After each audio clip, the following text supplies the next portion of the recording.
Nous voici en périphérie du Havre. Montivilliers est une commune mitoyenne située dans le pays de Caux et qui est connue pour son abbaye. Montivilliers signifie en effet ville du moustier, c'est-à-dire du monastère. De belles maisons de briques et de pierre bordent l'église Saint-Sauveur.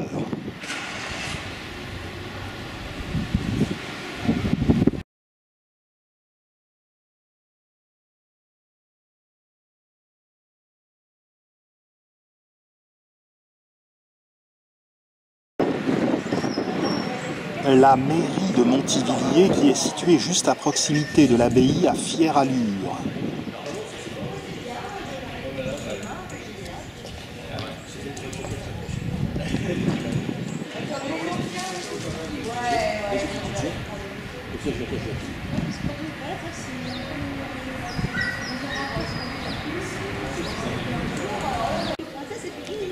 Sur le flanc, nous remarquons immédiatement la décoration gothique flamboyante. Il est temps de remettre en état cette belle abbaye.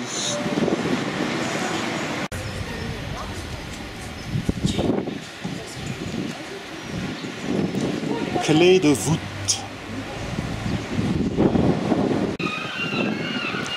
La façade s'orne d'une tour romane, coiffée d'une flèche, le tout ayant été refait au XIXe siècle.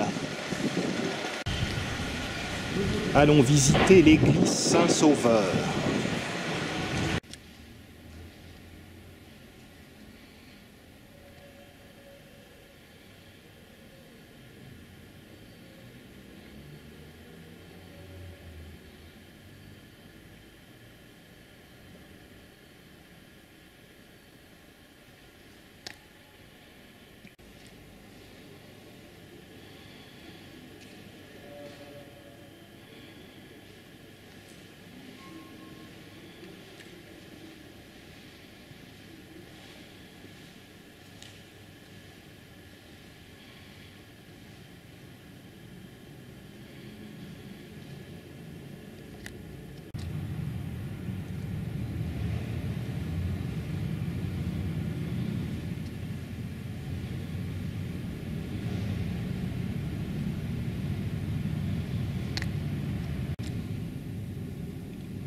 Nef romane.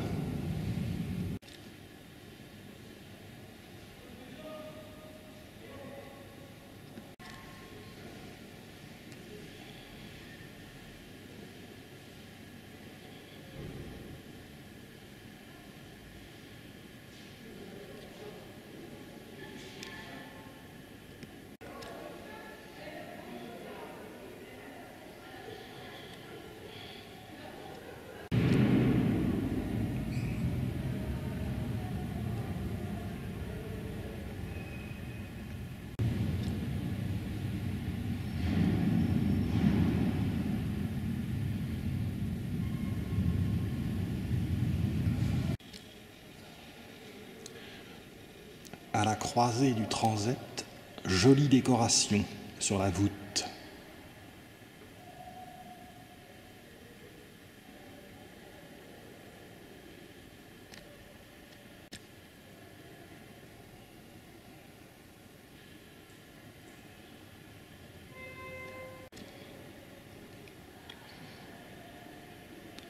Rétable de l'Annonciation.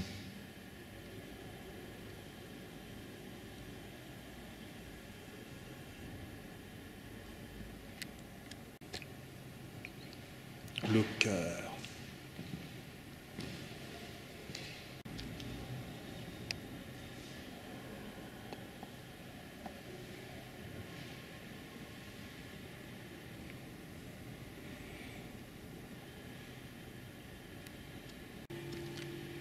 Éléments de marbre.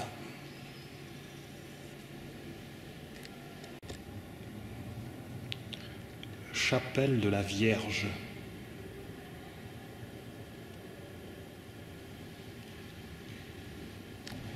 À gauche du chœur.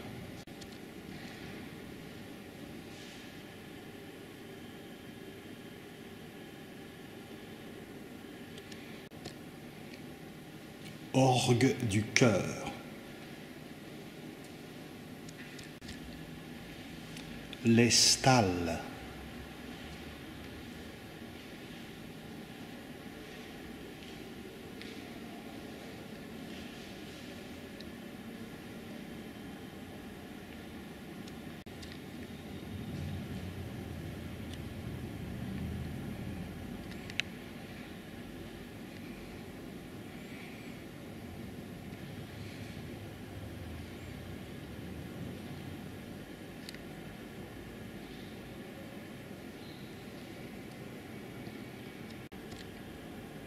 La voûte en berceau.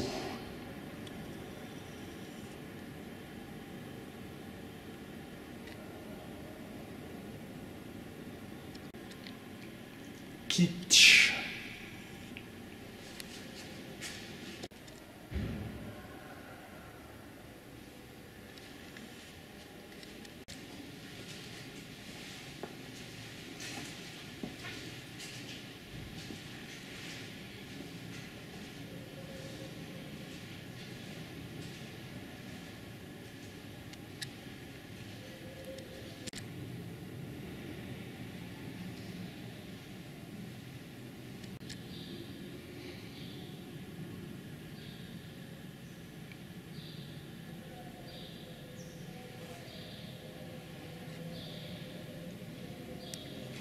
Ce côté est gothique.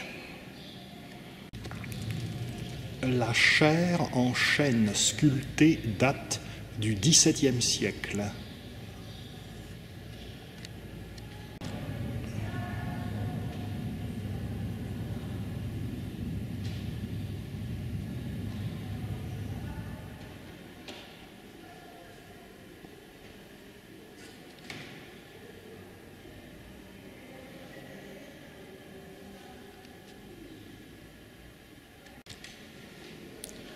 La nef gothique a été rajoutée au XVIe siècle.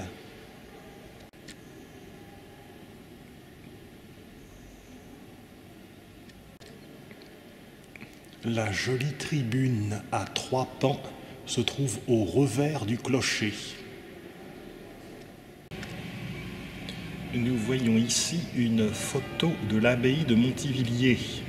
Sur la gauche, l'église Saint-Sauveur, avec la tour romane et sa flèche que nous avons vue à l'entrée. Mais à la croisée du transept, nous observons une autre tour, plus massive. Elle a été élevée au XIe siècle.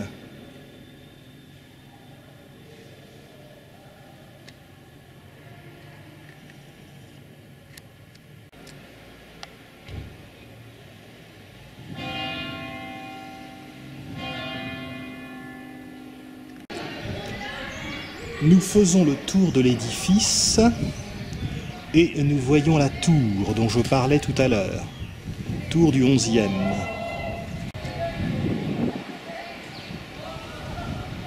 Chevet de l'église Saint-Sauveur. Et nous arrivons dans le corps de l'abbaye qui a fait l'objet de 20 années de travaux de restauration et qui est le lieu d'un parcours scénographique, cœur d'abbaye.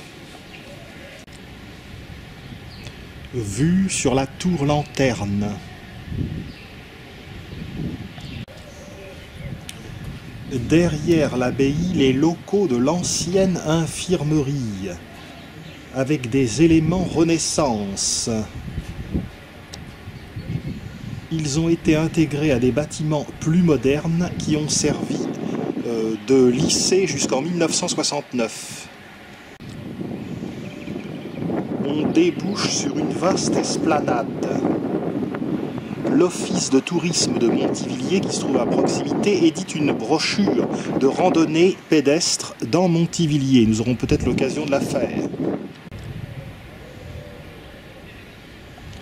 La richesse patrimoniale de la Seine-Maritime est considérable. Les lieux au XIXe siècle, après 1886. L'infirmerie des Moniales a été retransformée en locaux pour la police municipale. La lumière de fin février n'est pas encore extraordinaire pour le film.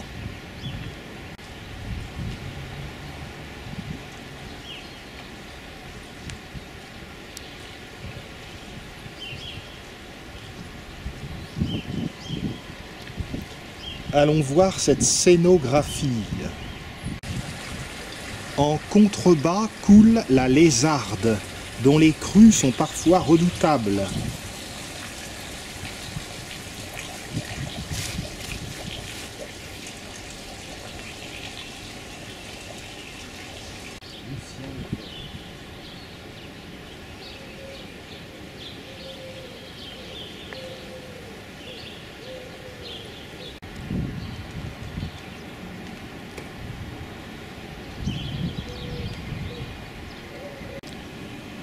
En 1035 déjà, l'abbaye de Montivilliers avait fait l'objet d'une restauration par le père de Guillaume le Conquérant, Robert le Magnifique.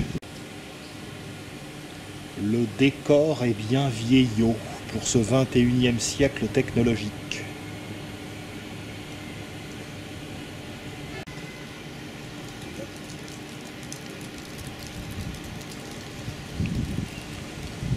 Belle vue sur la tour romane et la flèche de la façade.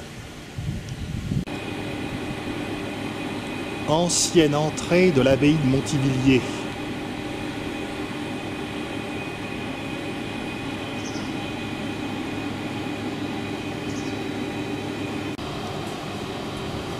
On peut déjà voir le cloître.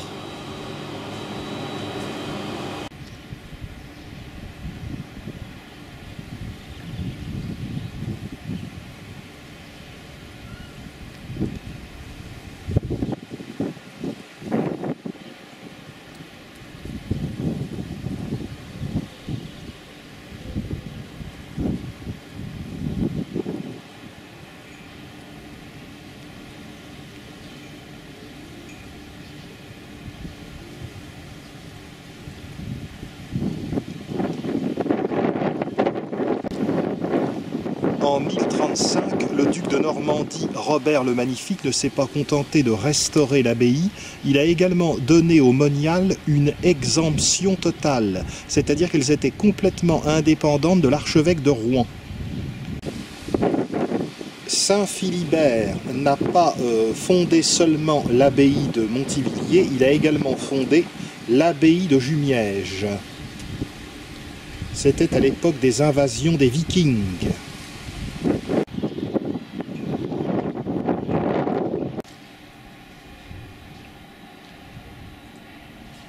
C'est en l'an 2000 que la restauration s'est achevée.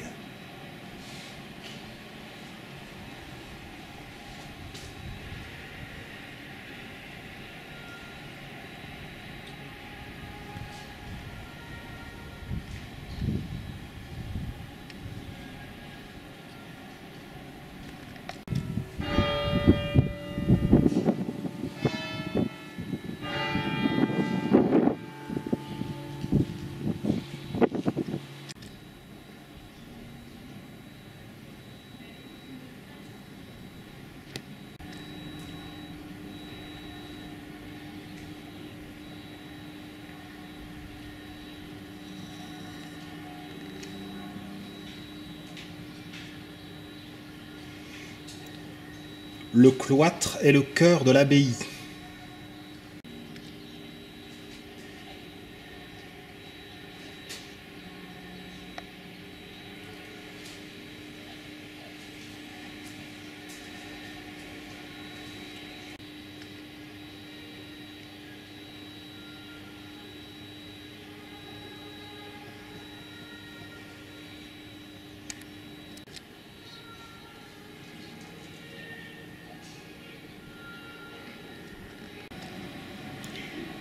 À gauche, le dortoir des abbesses. Depuis 1994, il abrite la bibliothèque municipale Condorcet.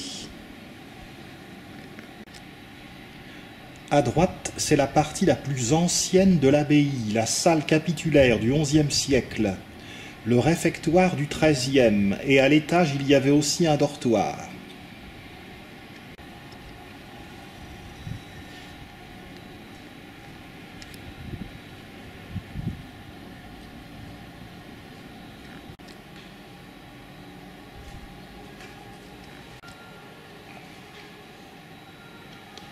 où l'on voit que la restauration a été bien menée.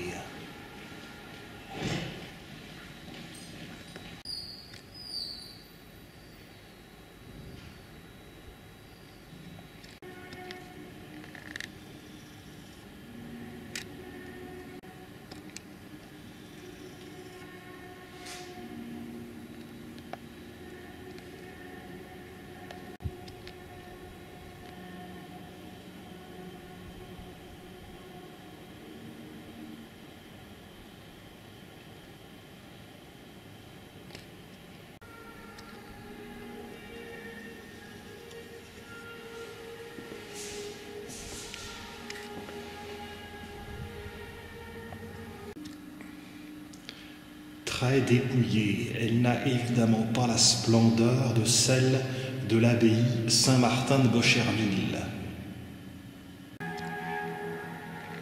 Le cloître s'orne d'une pierre tombale. Il représente un des prêtres de la paroisse Saint-Sauveur. Il est schématisé ici sous un arc trilobé représentant la Sainte Trinité avec une main qui symbolise Dieu. De part et d'autre de sa tête, un calice et une hostie.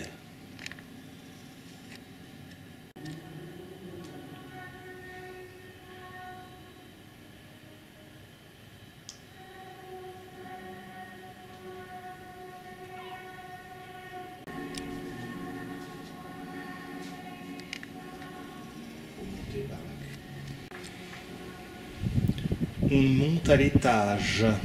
Allons voir les dortoirs.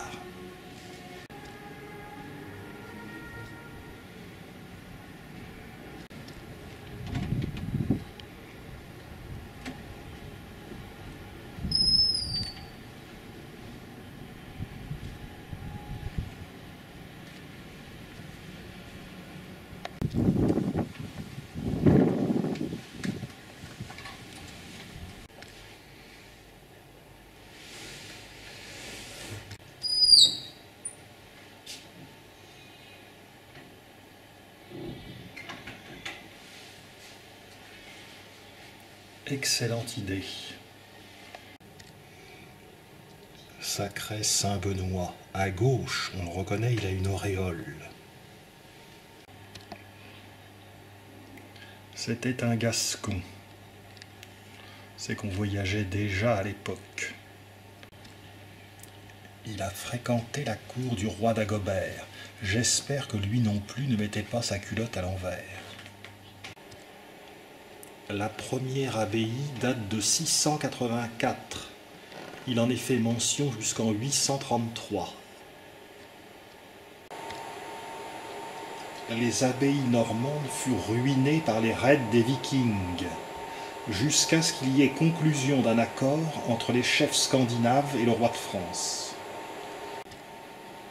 Représentation du premier duc de Normandie, Rollon, ou Rolf, 911-933. Denier de son successeur, Guillaume Longue-Épée, 933-942. Richard Ier lui succède plus longtemps, 942-996.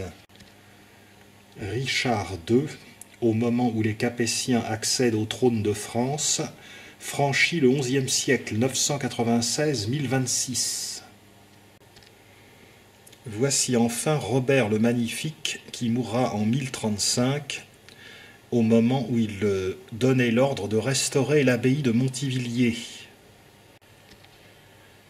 Et enfin son fils, le plus célèbre des ducs de Normandie, Guillaume le Conquérant, de 1035 à 1087, et qui devint roi d'Angleterre en 1066, après la bataille d'Hastings. C'est Rollon qui signe en 911 le traité de Saint-Clair-sur-Epte avec le roi de France, Charles le Simple, et qui donne cette région aux Scandinaves, cette région qui va devenir la Normandie. Le fils Guillaume Longue-Épée restaure Jumièges. Richard Ier restaure l'abbaye de Saint-Vendry-Rançon et le Mont Saint-Michel. Il bâtit l'abbatiale de Fécamp. L'épouse de Richard II fonde l'abbaye de Bernay. Robert le Magnifique relève l'abbaye de Montivilliers et celle de Cerisy-la-Forêt. Le mouvement étant lancé, d'autres nobles de son entourage fondent des abbayes, comme le chevalier Élouin qui fonde l'abbaye du Bec, Élouin. Guillaume le Conquérant fonde les deux abbayes de Caen, abbaye aux hommes, abbaye aux dames, et il place des religieux normands dans les principales cathédrales anglaises. Canterbury, Winchester, York, Ely, Peterborough, Gloucester. Maquette de l'église Saint-Sauveur.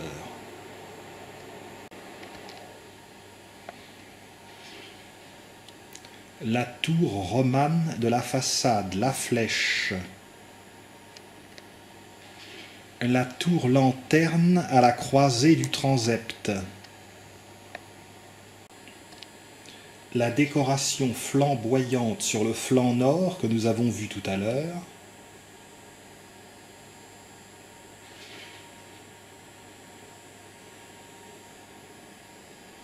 Le chevet de l'église. On se représente bien ici ce que c'est que le transept. Dans transept, il y a trans à travers. C'est cette partie qui est perpendiculaire à la nef, et la croisée, c'est ce qui est au milieu, dans l'axe de la nef, avec une tour. Les bras du transept sont appelés les croisillons.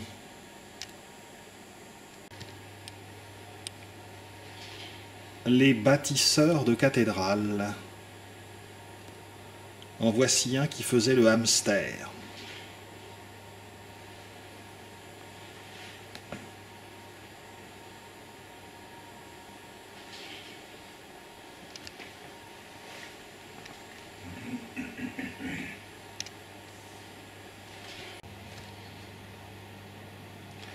Bel élément de gothique. Le gothique flamboyant se pare d'éléments qui ressemblent à des flammes. Fin du XVe siècle. Voici une maquette qui représente Montivilliers au Moyen-Âge avec ses remparts. Au centre, l'abbaye.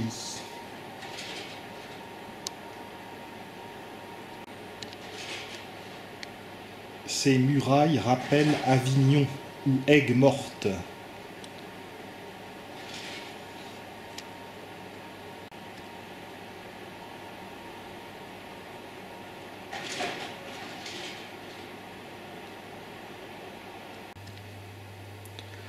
Représentation de la bataille de l'Écluse, une des premières batailles navales de la guerre de Cent Ans. L'Écluse, Schloss, aux Pays-Bas. Le roi d'Angleterre, Édouard III, débarque à Saint-Val-à-Hougue en 1346. Il est prétendant au trône de France. 10 ans après la bataille de Crécy, dans le nord, la bataille de Poitiers oppose les troupes anglaises aux troupes françaises du roi Jean II le Bon. Encore une défaite, Jean II sera capturé et emmené prisonnier à Londres. Face à face entre archers français et anglais. Combattants français et anglais. Les Français ont l'emblème de la fleur de lys. Quant aux Anglais, à cette époque-là, ils avaient un étendard associant, le lion d'Angleterre et puis également les fleurs de lys, parce qu'ils prétendaient à la réunion des deux royaumes.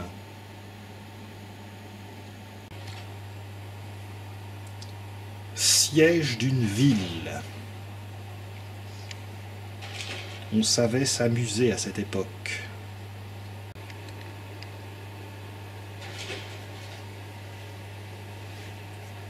Levée du blocus de Dieppe en 1443. C'est le dauphin futur Louis XI qui a chassé les Anglais de Dieppe en 1443. Entrée de Charles VII à Rouen en 1444. Rouen délivré des Anglais. 13 ans après la mort de Jeanne d'Arc. Voici un portrait du roi François Ier que je ne connaissais pas.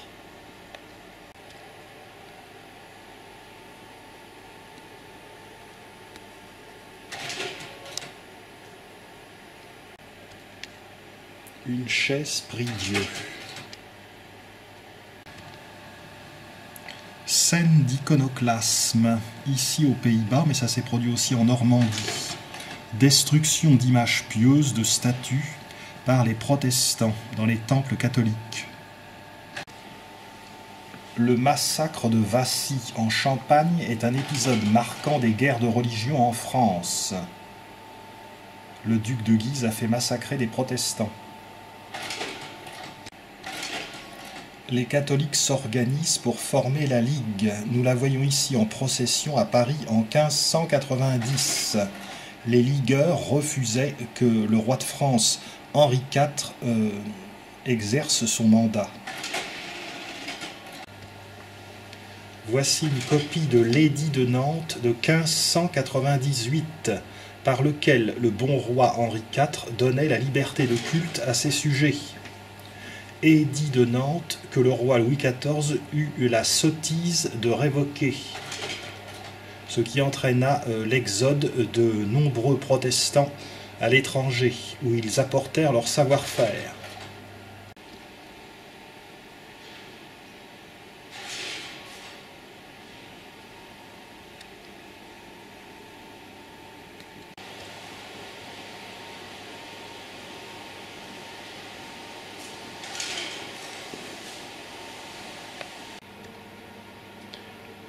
Au XVIIIe siècle, les abbesses continuent de s'enrichir. L'abbaye est très prospère alors que la région s'appauvrit, d'où les ressentiments entre l'église locale et la population. À la Révolution, les moniales sont dispersées en septembre 1792. Nous pénétrons dans le dortoir du XVIe siècle qui abrite cette exposition. De belles maquettes nous attendent.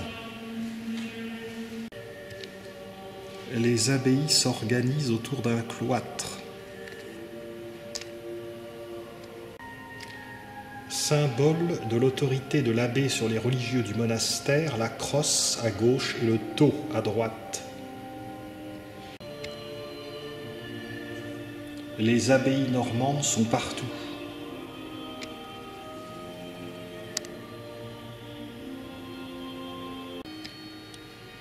L'abbaye de Juniège est un exemple du roman, ici représenté avant son démantèlement.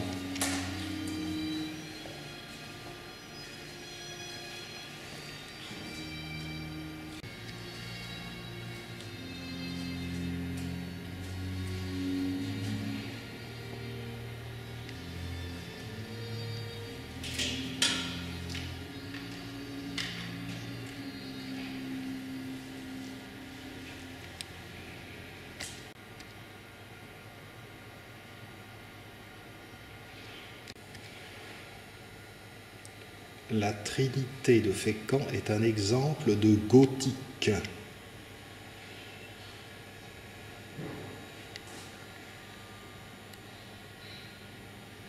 Jolis arcs-boutants. La façade, toutefois, date de 1746 et est de style classique.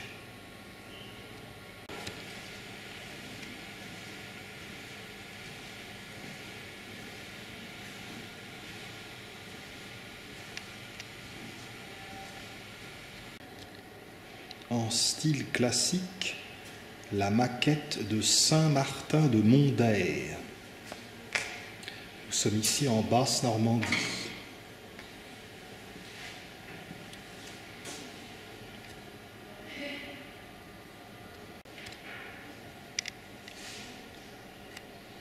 Roman et gothique, c'est ce qu'on apprend à l'école primaire, et ça n'est pas trop difficile à comprendre.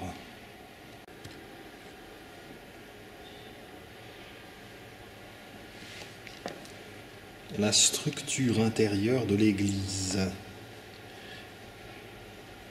Fenêtre haute, transept, tour-lanterne,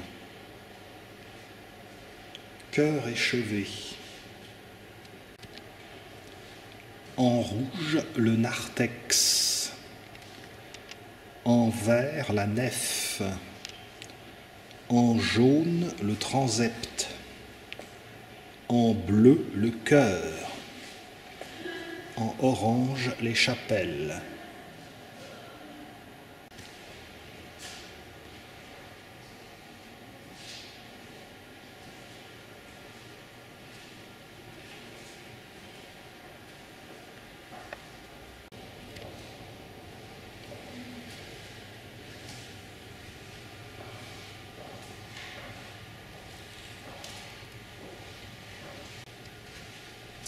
Abbaye aux hommes de Caen.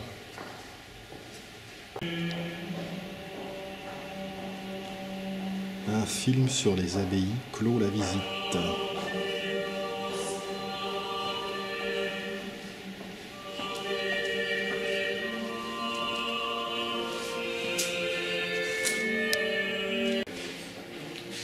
On sort par les locaux de l'ancien réfectoire. Aujourd'hui, c'est la boutique, l'entrée et puis également l'office de tourisme de Montivilliers. Voici en fait le réfectoire du XIIIe siècle. Il jouxte la boutique et il sert de lieu d'exposition. Exposition sur Cuba.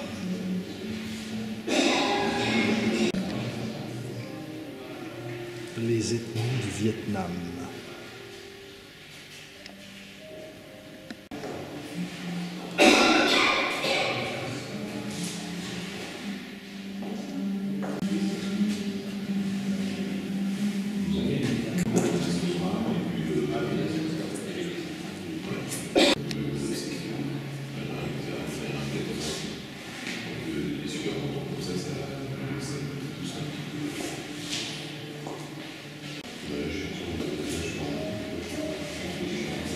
Jolie expression.